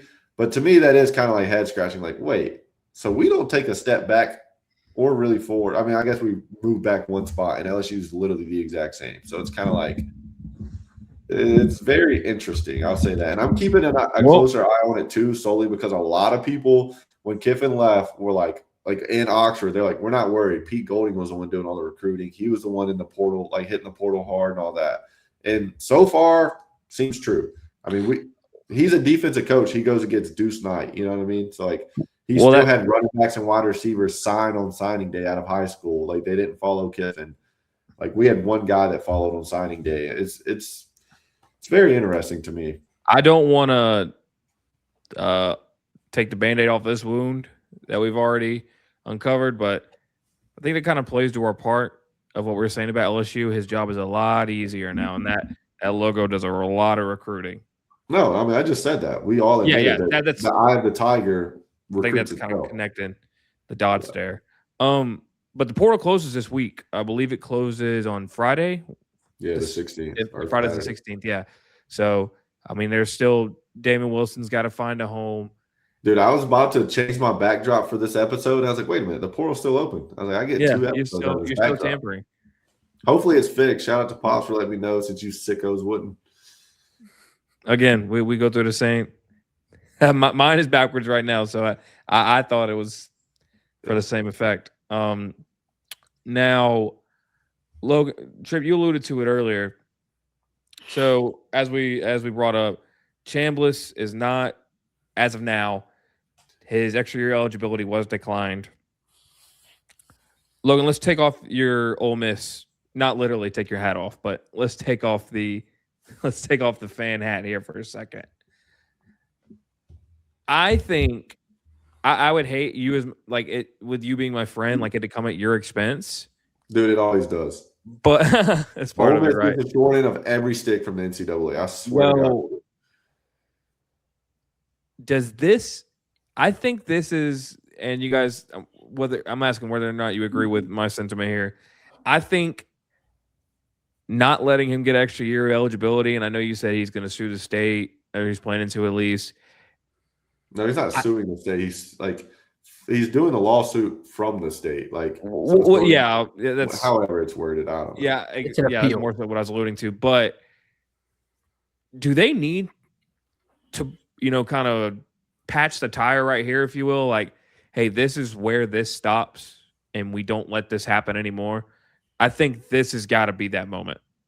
I think the difference is this is a medical, this is a medical red shirt. This isn't I want to play extra year college football. Like he had respiratory issues that kept him out of an entire football season. Like that's the difference to me. And I don't know, dude. The chances of it like happening, well, it seems like the way the Pavia thing went down is they filed it out of the state and then they were able to appeal it, whatever, and it just kicked the can down the road. Like Pavia never got like approved technically, but it was in the middle of an appeal. So he was still eligible to play or whatever is like how it played out from my understanding. So it seems like that's basically what they're going to try to make happen. But if it does come to Ole Miss's like expense, I'm going to be so mad because like, how is it that we have a player? That's what I said. Hey, take the fan hat off. Let's fuck for that. this. I'm not doing that. No. For this, we're taking it. This is the objective part. Nope. So Ole Miss has a player sleep on a coach's couch and they self-implement a bowl ban, and then we still get an additional 2 years when all of our sanctions back then, like 90% of them was like women's basketball and all these other sports, right? Like there's a few of them that were football, but Ole Miss football got hit over the head. Penn State can go do shit in the showers with people and get nothing. Baylor's covering shit up. Urban Meyer was covering shit up at Ohio State. Like there's so many other way bigger schools that get away with crazier things. Like, for instance, Cam Newton went to Auburn. Mississippi State flat out said they offered him more money. Nothing happened to Auburn. Nothing happened to Mississippi State when they literally came out and said, like, we offered him money, but Auburn offered him more. Like, I'm so sick of NCAA shitting on Ole Miss, bro. And if it happens again, I'm going to be so mad. Like, there's no taking your fandom out of it. It happens to Ole Miss way too many times. Ole Miss gets the short end of the stick so many times, dude. No. There's a lot of apples and oranges in those with some comparisons you made. I'm not trying to go too deep into it. I don't think so. I'm saying if this is what has to happen for that to never happen again, I'm all for it. I'm not. Fuck them. Don't come after my team. I don't give a shit. There's no taking your Ole Miss Rebels fandom out of this one. The best player in our history, bro, is about to get dossed. And granted, I will say, I am super surprised that Trinidad is trying to come back as hard because, like, you're going to be a top 10 pick if you leave this year, where next year there's a lot more competition. So, like, I never really thought I don't know he's going to be no top 10. Maybe a top 10 quarterback. He won't be a top 10 pick. Top 10 quarterback? He's not going to be a top 10 pick, Logan. Bro, if Dante Moore can be a top 10 pick, so can he. Look, you can argue whatever you want. He's not going to be a top 10 pick. He will not be a top 10 pick. I'm saying I would be surprised if he was a first round pick. If Dante Moore is in the talks about being a top 10 pick, there's no reason why Trinidad couldn't be. Yeah, but college production doesn't always translate that way. Dante Moore, what are we talking about? Dante Moore? I'm not taking Dante Moore over Trinidad Chambliss. Well, again, I don't even care to go in this a pro prospect and a good college player are two totally different things. I agree. And if we're talking about drafting a football player, give me Trinidad over Dante Moore. And I'm not even going to argue. I don't care to go on this tirade, bro. But I'm telling you that he's going to get drafted way higher, whether it's a top 10 pick or not. The chances of him being a first rounder, we'll just say that this year versus next are a lot different, unless he wins the Heisman next year. But also, winning the Heisman doesn't guarantee anything either. Look at Lamar. He went late first round. Like, it's somehow guaranteed Mendoza getting one. But Trip, let me hear your answer.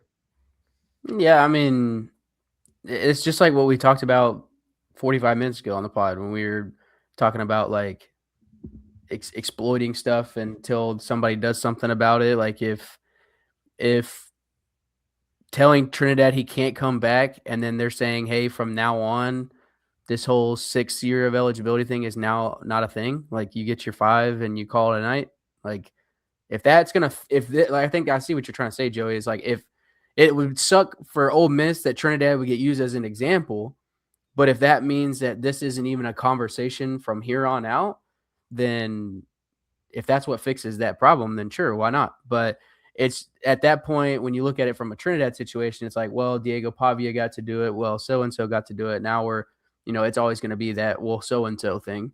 But I don't know. I mean, I think that there's things to really consider when you make those decisions. Like Logan, I didn't even know he sat out a whole year. Like, so given the fact that it's a medical, I think that's something to consider. But I mean, how old is Trinidad? I think like 23, 22, something like that. I mean, I think that, and I'm obviously not a commissioner by any means, but like maybe there should be an age cutoff. I don't know. Like, hey man, you had all these years to make this happen, and now you're at this age, so you're not eligible to play anymore. I don't know what the fix is, but I do think that it should not be as easy as some other players are getting granted eligibility. Like, if Trinidad got granted eligibility, I'm not going to be like, oh, that's terrible. But if they say he can't, if they say he can't do it, I'm going to be like, oh, okay, I see why they did it. Like, it just sucks because it's a case-by-case basis and there's not like a standard. So, I don't know. We'll see.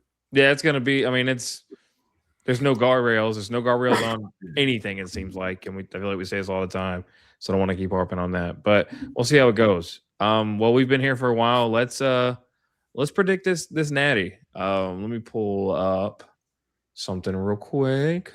Look at some numbers. All right, so the game is the 19th, which is next Monday.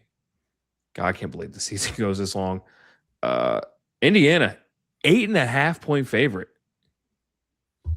Yeah, that's what I was just looking at. Boy, that is generous right there. Well, Graham already told us who he thought was going to win. I think he said Indiana by 15, to be exact. Yeah. My thing with this is with a team who makes so few mistakes like Indiana, you've got to capitalize, right? Like Miami, they left a lot to be desired with kind of killing your food, if you will, right? I mean, like you said, Chambliss, and this could have changed based on, whatever happens, but Chambliss could have had like 4 or 5 interceptions. And this is not people making good plays. This is like gimmies. Like that one dude bobbled it in between like 3 people. One guy's holding it in his chest and he drops it. Indiana is going to beat you if you do that.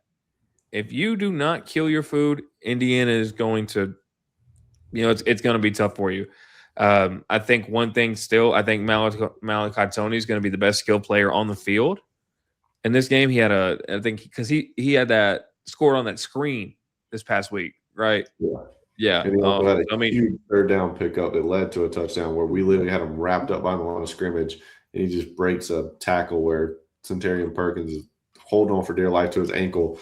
And then the guy coming in makes a terrible angle to tackle, which was our problem when we lost to Georgia. But, yeah. And we got 2 more years after this to watch Malachi Tony, so I'm really excited about getting to see him. But I don't know, and I mean,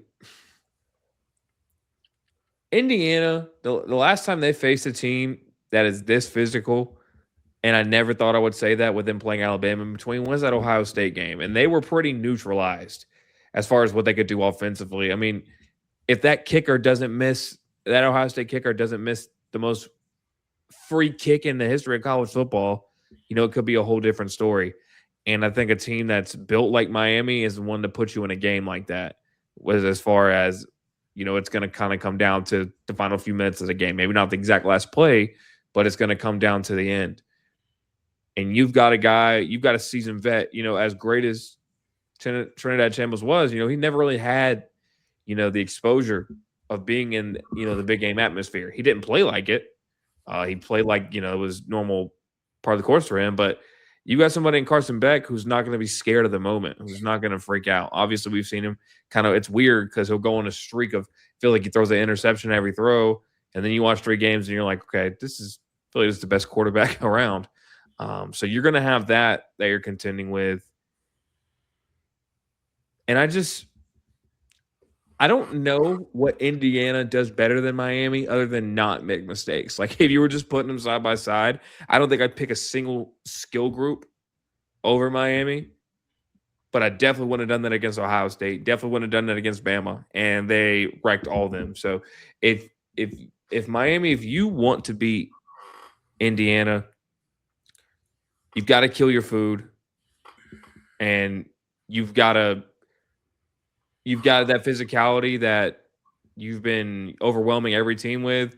It's got to, materialize to winning a game here. So, and I think, honestly, it's going to be a rock fight, but it's going to come down to the end. And with a quarterback like Carson Beck, I think it's going to be enough to bring the Miami Hurricanes their first championship in like 22 years or 24 years, something like that. 25. It's amazing that with as stacked as those teams as they had back then, that they didn't win. It felt like they won 4 just because of how good they were, or if you read a Pro Bowl roster, I guess. So I'm going Miami. Dan steered me wrong yet. I think this is going to be a much better game than the last couple games Indiana's played, but it's so hard to bet against Indiana, man. Like I've said this the last few weeks, just talking about sports in general, obviously not being on here, but Indiana just looks like you said, a team that doesn't make mistakes and plays clean football on both sides of the ball. They're not going to have the most talented guys on the field, but what did Mendoza say? They're glued together, and they just play complementary football, just like Mendoza says in every single interview that he does. Like that's the thing, from special teams, offense to defense, they complement each other so well, and not to mention they're coached very well. Even though Signetti does not show a single emotion on the sideline and looks like he just got a call that his dog got ran over every time they pan the camera over to him. But I could see like a 31-21, 31-24 kind of game. I don't think that if Indiana covers that spread, I'd be pretty surprised just because Miami's defense is that good. But yeah, I'm going to take Indiana. It's hard to bet against them right now. I can't blame anybody for not taking it. I mean, they're an 8.5-point favorite. ESPN has got them, their little matchup predictor, 68 to 68.3% chance to win. So, I mean, I get it. Yeah, this game, like, I don't know. This game is hard to kind of predict. I've been saying that on a lot of games this playoff, though. But Indiana's just like, but I mean, they're literally on the cusp of going 16-0. They're handling every team they play. But God, Miami, dude, how physical they were was insane to me. But like Carson Beck, because both these quarterbacks, is their sixth year. So both these quarterbacks got experience. There's no doubt about that. I think Carson Beck's played more meaningful football because being at the University of Cal, you're only playing so much meaningful football, in my opinion. At least, while Mendoza's there. But he is the Heisman. He's efficient.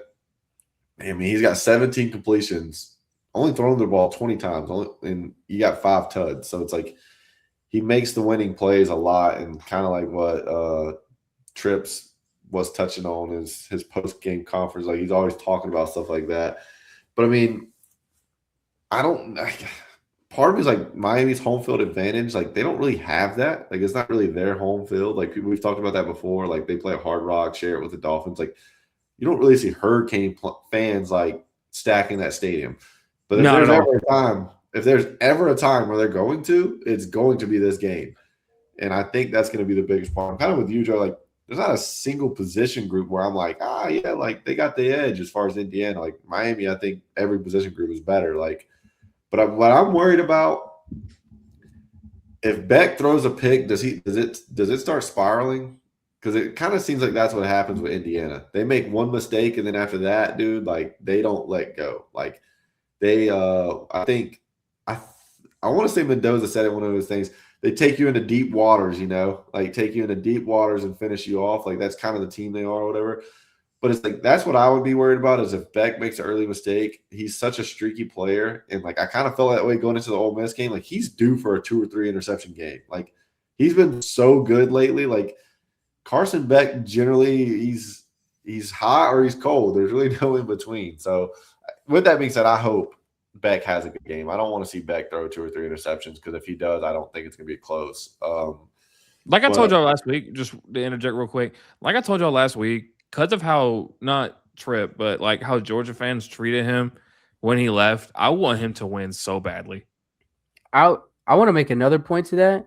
To everybody that is dragging out the Carson Beck loves football again, and after the way Georgia treated him bullshit, like, bro, this guy lost 3 games at Georgia and won a national championship, obviously as a backup quarterback, but like people are acting like they were spitting on him and throwing food when he was walking back into the locker room after every game. Like, I'm so tired of that narrative that's being pushed by Miami. It's like we brought him home and took care of him, made him love football again, bro. Shut up. Yeah, I think people – I don't know if people maybe misconstrue the narrative because, I mean, the dude basically just missed having Tommy John. So, I mean, that's some real adversity to battle through. I could see you getting your love back from, wow, I can use my arm again. Like that's a real uphill challenge. But to act like Georgia, he was just in prison is asinine.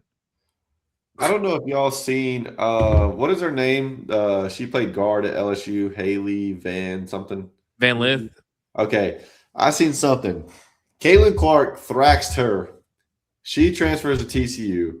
That then cuts into the Cavanagh twins minutes, which makes her transfer to Miami. She starts dating Carson Beck, who then follows her to Miami. And it said, so in a nutshell, you could thank Caitlin Clark for this run. I was like, dude, that is hilarious. So is the Caitlin Clark sliding door what changed Georgia football? Changed Miami football. Yeah, right. Georgia hasn't taken a step back. They're still in the playoffs. They're still fighting. They got the youngest team they've had ever under Kirby. Like, they're still in it. It changed Miami. The U is back because of Caitlin Clark is what they're saying. And honestly, I thought that was hilarious. Like that's my goal. Oh, I know. That's why I wanted to bring it up. But yeah, so I thought that was hilarious. But back to the game. Yep. Boy's a diehard fan. Back to the game though. I'm gonna go Indiana just because when have they done anything to go against them? You know what I mean? Like they've taken care of business every year. I'm going to be honest. I want Miami to win. So Colby, when you shit on me if y'all do win, I do want y'all to win. I will be rooting for Miami. And I said last week, whoever wins that game better go win it all. I'm standing by that. Like, I want Miami to win it. I would love to see my childhood best friend from birth, literally, love to see his team win one. That'd be awesome for him. And at this point, though, I think either team, it's good for the sport. You got Indiana, who's the worst team ever in FBS. Then within 2 years, they're literally playing in a Natty. And then you got Miami. When Miami football is rolling, dude, college football is better. It is what it is. It's like when the Lakers are good at basketball, the Knicks are good in basketball. It's the same thing, dude. Like, when Miami football is rolling, when Florida schools, period, Florida State, Miami, Florida Gators, when Florida teams are rolling, college football is just better. It is what it is. So I think it's safe to say Cristobal's got the U back, but they'll have to jump in that portal and try to get him another quarterback to keep it rolling. But for this one, I'm thinking Indiana, but I would not be surprised if Miami wins. I am rooting for Miami, but every time I say I wouldn't be surprised if a team beats Indiana, Indiana makes it look like they shouldn't even have been on the same field. So we'll see how the game plays out. It's kind of amazing that, like, and I don't say this to be like you dismissive of what you guys are saying, because I think it's kind of everybody who feels like Indiana's going to win. It's like we just laid out every reason. I said reason. Every reason why Miami should win this game. There's like watching the game, there's no advantage, but it's because they are so, or Indiana is so, resilient and so disciplined and gels together so well that we've seen, what they've done. They've turned into a wrecking ball. It's kind of funny to me how that's played out. Is we have no real reason to say why Indiana should win other than because look what they've done. You know what I mean? Like it's kind of funny, but I can't argue the logic. Funny how quick that switched though. There was a point in the season where like, who is Indiana beat? And now here we are in the national championship. Like, well, because of what Indiana has done, that's why they're going to win. Like, it's crazy how quick like that switch can flip. So I mean, but their out of conference schedule was abysmal. Hey, I will say this. I meant to mention this earlier. I'm here to say, if Indiana wins, that's 3 straight titles for the Big Ten, which is now the Sig 10 until he relinquishes that title. That's 3 straight it would be if they were to win. Hey, NIL is making SEC not a powerhouse. I mean, I think they still have 10 schools that are better than the top 3 in majority of the other conferences, or minus the top 3, I mean. Like, there's 2 or 3 teams in each conference where it's like, okay, you're probably better than 5 through 10, but our 5 through 10 is probably better than your 3 through 5 or whatever. You know what I'm saying? Like, the 10th best SEC school would go beat the 3rd best school in a lot of other conferences is what I'm trying to say. So I think they're more depth, but that also hurts us. And then you add another conference game. But SEC's got to get back on the board next year, boys. This is crazy.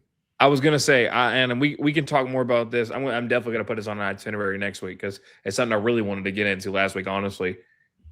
We can't hold on to that SEC's the best hypothetical if X played in this conference. There's nothing objectively to prove that anymore other than if you look at recruiting rankings. Hey, we're holding on to 15 years of what happened before this. So, but we can I really do want to dive more into that next week. Hey, one more thing about the championship game. An all Adidas championship game for the first time in like 27 years or something crazy. I forget exactly. It was like forever. Disgusting. Yeah, so we get to see some ugly logos this game, boys. Well, no, yes, the game. I thought you were talking about the championship shirts because those are going to be Nike regardless. But gotcha. No, yeah, I'm talking about the logos on the jerseys. Yeah. So, well, Trip, you got anything you want to close us out with before we get out of here? No, I think we hit on everything. All right, well, guys, it's the end of college football season. We got one more game, so we'll still be, like I said last week, we'll still be meeting up occasionally, maybe not as much, but regardless, I really want to get not emotional, but really appreciative of here. I mean, this is just a bunch of douchebags who talk about sports all the time, and finally decided to say, hey, let's get in front of a mic, let's do this. So we've gone through a whole season, fellas. I mean, that's something. Indeed. Pat ourselves on the back for, because I mean, we talked about doing something like this for so long, and it's really cool to see we made it through an entire season. So not going anywhere. But I appreciate everybody listening. We're gonna have Another NFL episode coming this week. A lot going on there. Still, the coaching carousel is not over. Had arguably the best playoff or weekend in playoff history this past weekend. So a lot to dive into there.